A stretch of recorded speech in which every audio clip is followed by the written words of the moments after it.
Село Панчарево, както и съседното Кокаляне, са толкова древни, колкото е древно заселването на плодородната Софийска котловина. Красивата природа, здравословният климат, наличието на водни площи и минералните извори са главните фактори за заселването на Панчарево още в древността. Около Панчаревското езеро през годините са създадени спортни бази и заведения за хранене.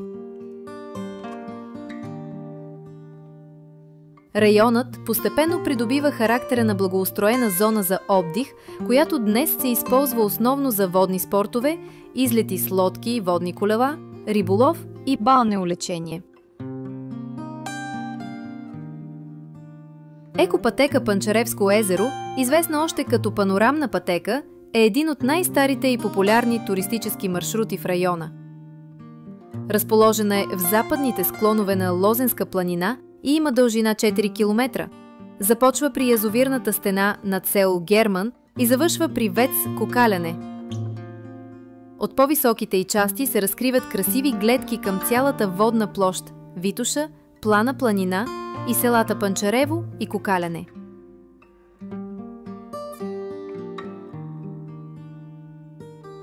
Друго атрактивно трасе в района е обиколният път на езерото от източната му страна, който е подходящ основно за разходки и излети, особено в горещите летни дни.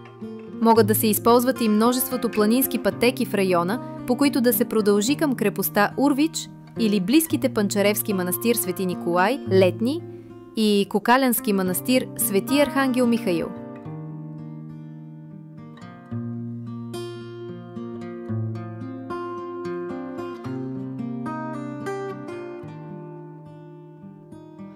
И както споменава Вазов: ето, от изток Панчарево със старата си римска баня, сгушено в един прелестен кът.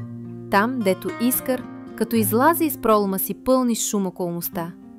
Срещу него, през реката, върху един канарист рът, стърчи средновековният Урвич, прославен от преданието за последните борби с турците на издихающата българска независимост.